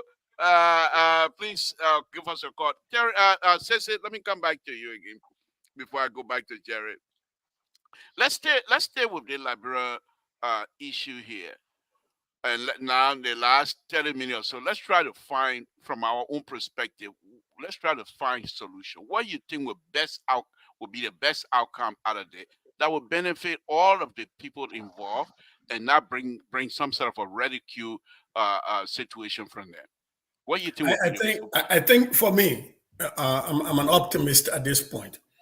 And I think Thomas Fala going over there today, for me, I see it as a fresh start, as an exit of this destructive path freeway that they've been on. I think Thomas Fala offers a reset if he utilizes it correctly and strategically. Because I'm still hooked on what he said in the presence of the majority bloc. Now, he was listening to the other side, and he's listening to their side, but that when we accuse one of our own colleagues, we should offer them due process. I think Thomas Fala is that one big brother in the community where two people ain't trying to fight. You know, everybody holding their man, they holding. Some people say, man, fight, man, fight. Then other men know you go there, we do again. So kind of real blow that we hear. One people that can say, you team and I fight. So the two people stay on the side of the big yeah. You saw, hey, we're not for the people come and see you today. So I think Thomas Fala offered that was not for this big brother. And I think the way out of this is he is going to let the majority bloc knows that they have legitimate concerns and that the speaker's side also have legitimate constitutional concerns. The only way this can be resolved is they have to offer the speaker a due process. They have to come back together, state their counts against the speaker, and then try to peel, like I've been saying on the show, try to peel off other people who are supporting the speaker, not because they want Fonati, but because of the institution, the office of the speakership. They are defending a process. So when you go back to the process, you might get these people now to start saying, okay, now the process is back in play. Let's look at your evidence. Let's look at your counts, and let's vote on those counts after giving the speaker due process. I think that's the way out, and I think that's what Thomas Fala is going to do. I hope that's what Thomas Fala is going to do. Thank you. Jerry, what do you think would be the way out of this thing here? I mean, my brother said it correctly. Thomas Fala is going to be the tiebreaker within that place because what's going to happen is that let's meet in Chima. Present your case. If you have your case, go say it to the Liberian people. Basically, everything is based upon public settlement. Okay? When the pressure is on you, when people start like when the pressure is on the how you call it, the opposition, I've got the opposition or who try to get a speaker out of power. The 45 blocks that we call it, the pressure will soon be on them. Even though they will have a good intent, but the pressure will go there. If that is the case, if you know you have a case, why don't you go to court? And why don't you say court? Why don't you go to the chamber and present your case? So there will be a lot of pressure on that, and I hope Thomas Fala will play a good role, play a good card to say, look, folks, you have your concern, the people have your concern. Let's meet in Chima, they'll have their case because it's the Liberian people. And sooner or later, the people turn against the horse. So hopefully they themselves, the two group will come together and find a solution to the issue because there's nobody winning right now. Who not going to benefit is the Liberian people. And who we working for, we represent you, we will letter you to be our representative. Now everyone of us can be in the chamber to speak for us. That's your obligation. But so, I do think, though, real quick, I do think if Thomas Fala is able to accomplish that, either way, whether Speaker Kufa stays or go, but he's already accomplished that, that would be a big plus for the CDC. That would be a big plus for George Weah and his CDC that they were able to avert, and they would be able to put their own spin on it. That they will see this as they be on a constitutional. Yeah, but if they wanted to pull a spin, they're calling all their people down the stadium. No, they'll watch it and see. But it would be a good thing for them, though. I'm just trying to say this. That if that happens, I agree with you. Okay, but there's people who say the you resign, that you suspend them or that you expel them from the party or do whatever they wanted to do. So now, but it is important, folks. It is important that somebody wearing the pins in the house now and say, you know what, here's a reason, right? Maybe when Thomas Fala went to talk to a lawyer, somebody gave him a suggestion, look, go down there, this is the role you should play. Maybe somebody gave him a good idea, which of course I agree with him. So I do agree with Sensei, but seditions are not politicians. They do not have it within them to actually utilize this type of ability and be able to garner support out of it. The good thing Thomas Fala doing here, you will see they will start putting their foot in their own mouth again very shortly. I say so. CDC that I made people for me to be afraid of them. CDC that. CDC, what do do? They bring back. Breakable and 30 tech. I'm coming for you. I'm waiting for the one to kind of throw BT. CDC, they got gone. The one throw BT. That's what. But other people, that's a different thing. With the Casa will come for you too as well. You know, so yeah. Let me come back to you. Since we're closing now, let me come back to you. And wrap it up in your closing. If all of these things that you're suggesting here tonight, brilliant idea, hoping that our brother from Foya district will be able to utilize those kinds of services and things like that. If all said and done, and this group say we're not listening, we want him out, and we will not even come to section, we just want him to resign through political pressure, then what? Well, then Thomas Falaste comes out looking clean, like somebody with a level head, that he did not kowtow to the party remain supreme over the nation, that he actually seemed to have been a maverick. Remember that maverick, John McCain? Mm-hmm. That he seemed to have been a maverick, that he bucked his own party in favor of the republic, that above all else, Liberia, and that he went and met with these people. He didn't just sit in his own comfort zone. He went out to listen to his colleagues. He, in fact, even communicated a letter to them. He presided over their sections. Yet these people were recalcitrant and refused to listen. He comes out looking good. If they do listen, he comes out looking good. The only place that this will really look bad for Thomas Fala, that they will start calling him greedy hunter, if he does not try to find a way to resolve this, he just takes over the majority bloc and continues to preside over a majority bloc that does not have 49 to remove Kofa, and he doesn't carry anybody with him from the Kofa camp that shows that he has a very short coattail, a political coattail. Then he comes out looking like just another buffoon. But I really don't think somebody who spent that much time in the House of Representatives, that person who has spent that much time in the trenches with the CDC, galvanizing vote, getting vote, being a flow fighter, I think we underestimating Thomas Fala. I really do believe that he has an ability that we haven't seen yet, and I think this is the beginning of that. But one thing before I close, I think that there is a silent coup taking place against you, Mr. To. I think Mr. So has called the rest of the people right now. They are in some hotel. I think they are at RLJ. They did not come here tonight. And if they're planning on taking any food anywhere, we will make sure that we bring it all to the show and we'll let people know. Thank you. I don't think they're standing on any. They are not even together. They are not together. You saw what happened here last night. He refused. Dr. Made refused to see the light. That his co-host has a point. The co-host, and in fact, if you watch the show, you could tell the CEO was pretty much like a liberal last night. So he was not on. You better liberalize. That's the whole thing. Let's come to you, Jerry. What will be your closing and the same question here? I say it often on the show here. All the time, I will remind Liberian people all the time what's going on in our country. It is white-collar crime and organized crime is killing us in our country. We talk about corruption all the time, but what's going on white-collar crime and organized crime in our country? And hopefully people will have access to read the article that I wrote. We don't have a plaintiff that says somebody break into your house, you're going to go to court.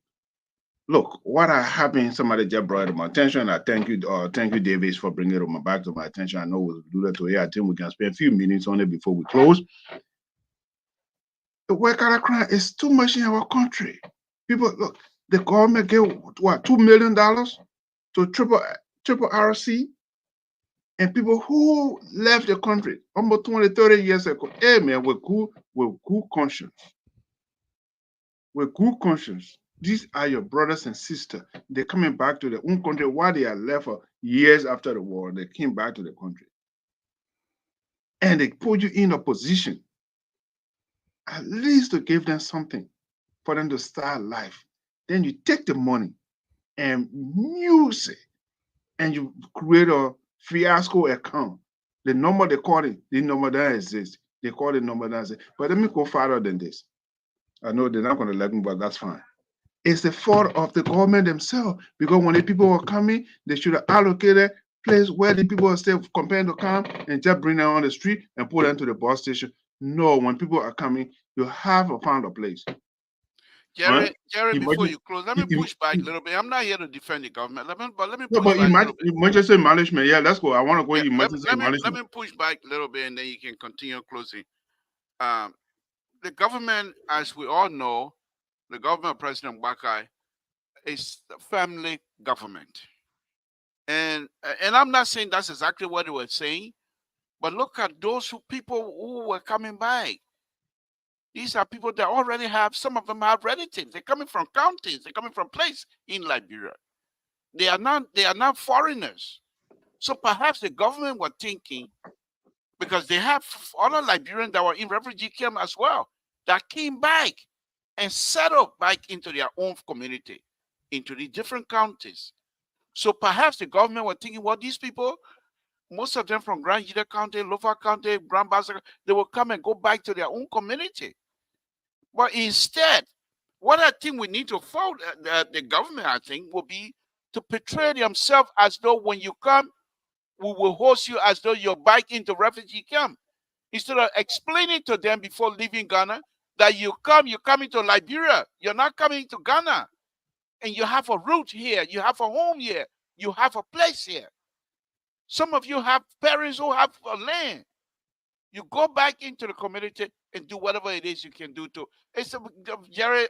Whereas I don't believe that what the people did was right, but those Liberians that came from the refugee camp and started accepting or even started depending your hand out, I think was wrong. These people should have said, coming from refugee camp, 2 days on the bus, you should have planned yourself. I'm going to Toll Town. My father have a land over there. I will go fight over the land and be able to do something. But instead, they came. Many of them want to stay in Monrovia to do what? You from Grand Bassa County. You from Sano County. Why are you coming to Monrovia to do what? Monrovia, that Bon, Moserado County, that Bon County, not to mean that Bon County, Monrovia, that Bon County. That's how far I'm removed. No, but to be serious a little bit, people who came from this community, why were they not allowed to go back to the community? Why would the government come here and say, we will give you a hand out? And those who are supposed to give out a hand out, they're giving themselves the hand out, Jerry. I just thought that I'd make that point. Go ahead and make it. And since we still got about 10, 15 minutes, you can jump in and criticize if you want. But go ahead. That is the responsibility of the government. They talk about community integration. That's great. I mean, these are people who have left Liberia for almost 1 or 2 decades, But before they could come, or before they can be integrated into the community, they need something to stand on their feet, to have clothes, to have place to stay. Some of them even will have place. So before they could come, we should have set up an institution where they will come and say, look, let News Tottenham have, for example, emergency station, where they will go and stay in that emergency, or there's a hotel, they could be in that hotel, and before you can go to Biyendoru, the government, it's a responsibility. The government already made the arrangement. So, but now look at they are committed already. The money was allocated. The government did well. I'm not saying the government is our fault, but the government did well. And they gave you the responsibility and say, you are the chairperson for the institution. These people are coming. You are responsible. That is your responsibility to make sure you had an emergency plan already, or you had an emergency management plan and say, when these people arrive, we need to get them clothes, we need to get them food for X amount of day. What was the exit strategy for these people? Was there any exit strategy that you know of? But that's what we're going to give you X, Y, and Z, but you got to go. Yeah, but that's what, when you use emergency management, these are some of the exit strategies you play when the people arrive, and these are the urgency plans you had to put in place. If the government will be able to feed them for X amount of time, how long they're going to stay. So all the things that should have been anticipated before coming. But thank you. At the point, it's not an issue right now. The point is not an issue. The issue there is the monetary issue that I agree with you. I'm not even. I'm not talking it's about not money. the Money issue. issue. The government has gone for part. What it did was wrong. But let's look at it from a strategic point of view here, from my perspective. Since let me come to you. We only have about 5 more minutes, and then you're closing as well. But let me come to you quickly. You got people. When I was growing up in Total, you have people that will come walk behind their cows with a cow stake and bring those cows to Monrovia. 2-3 months later, these people start making money. Those are the Fulani. Those are the Fula community today. What happened with our own brothers and sisters that are indeed Liberians from the Liberian Indian country, the county? I thought you are liberal. Today you are really conservative. No.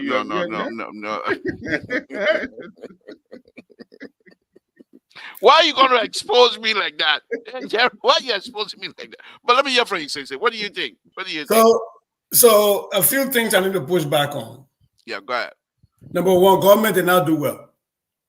You can't say government did well when a presidential appointee, actually 3 presidential appointees are suspended for stealing. That is the government stealing. Government did not do well. These are not independent contractors. These are presidential appointees. They stay part of the government. So one part of the government can be ratty and other part be okay. The government did not do well. The government stole from its own people. As in, these 3 people padded a list, put some women picture on men stuff. The thing is, they weren't even sophisticated in stealing. Like, only smart people can spy. How dull are you that you will write a name of a man and put a woman picture on it? What was the credential the people presented to the Senate to even get confirmed? So the government stole from its own people. Number 2, this is a problem that is becoming a pattern in this government, where you get people that think that dream lofty dreams, and they don't have any implementation plan, no cadence, no communication cadence, no implementation cadence. They get run by the seat of their pants, and they're always trying to fly this plane while building it. It happened with the immigration system, Mr. Todd. Yes. When these people decided to recruit and had no critical plan on how to deal with anything. How do you repatriate people to a country that they have not been in for decades and have no plan on how do they get re-entry, knowing that some of these people will be traumatized, will be re-traumatized by coming back to their country, and some of these people had homes that were destroyed that they can no longer even find the foundations of. Some of these people are coming back to homes where they witnessed the death of their loved ones. And not everybody coming from a refugee camp is coming without an education. A lot of these people came back with degrees from universities in Ghana. We expecting people to go back to Total when we get funny people that don't know nothing living in Monrovia. So that these people are supposed to go to Total and go make a Casa garden for the free people where graduate, we can pass wire test. I just thought I think that I walk right into that one. Go ahead. Make your point. People did not critically think about this thing. And it's becoming a pattern in this government. Yes, we want to give everybody the pie in the sky, but you gotta think about pitfalls. You got to think about implementation. There has to be strategy. And I'm so happy that Jared Barcon talked about emergency management. Remember, Mr. Barcon, I don't know if you're in this country when Katrina happened, because our inner university that got shut down because our entire stadium was being used by people who were evacuated from Louisiana. I was in East Texas at the time. And there was a plan in place for these people for re-entry. Now imagine people who have been out of the country for decades, and you brought them in, and instead of finding ways to get these people the social emotional care that they need, the trauma counseling, you steal from them. I don't know if anybody can get lower than what was it in there. You brought people that were stranded in exile, and you brought them. I keep telling people, is there anything in Liberia where people can get rich out of? My sister died from Ebola because people were selling Lucozade, the energy drink that were meant for Ebola people. I watched my sister crying for tests, for water, My wife could buy water. The people are beating her for water. My sister died on the street with me watching her. Is there anything that people can do in Liberia West they can build house out of?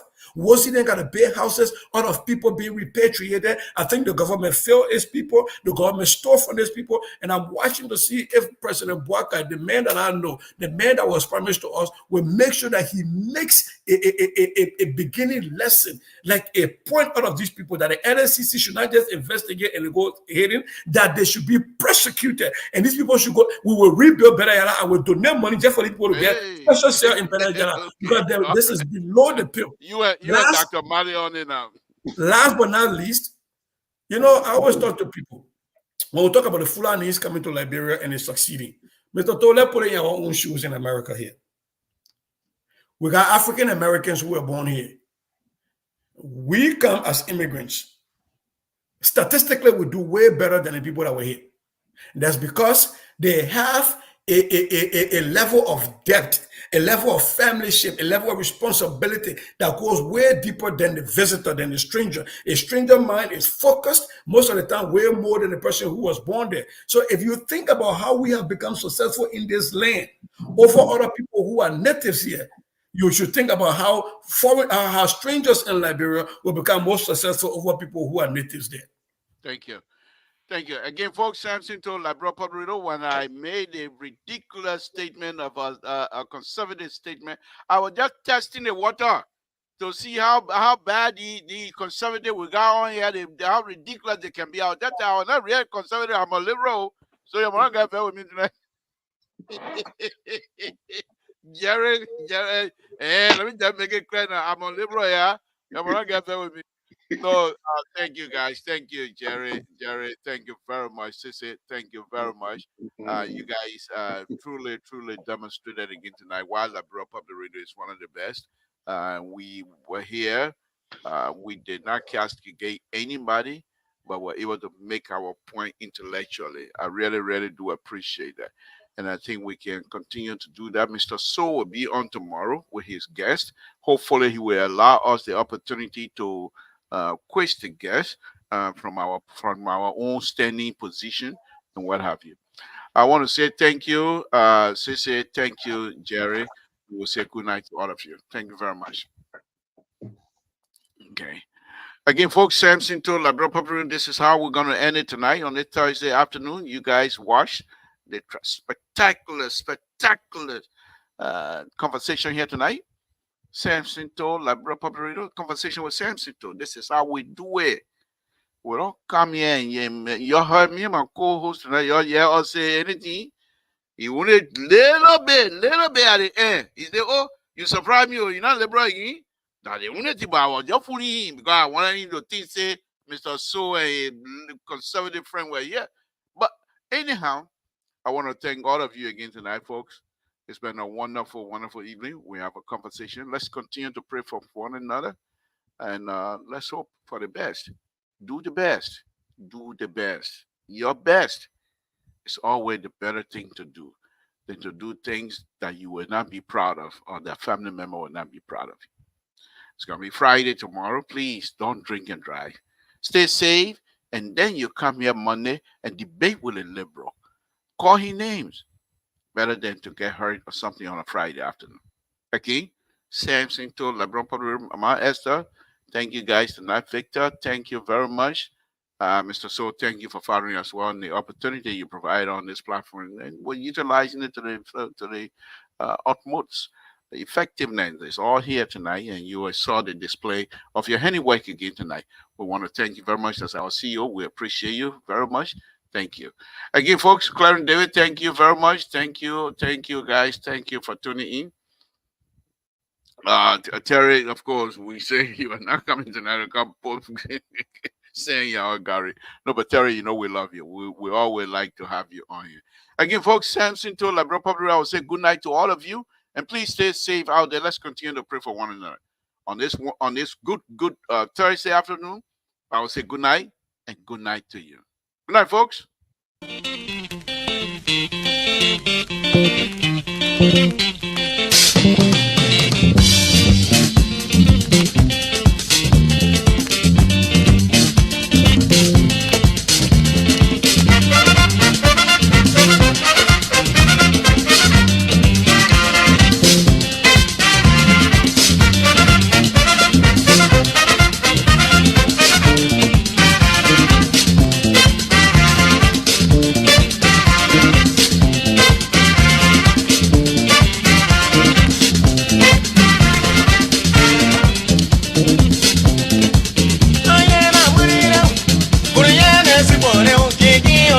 happy.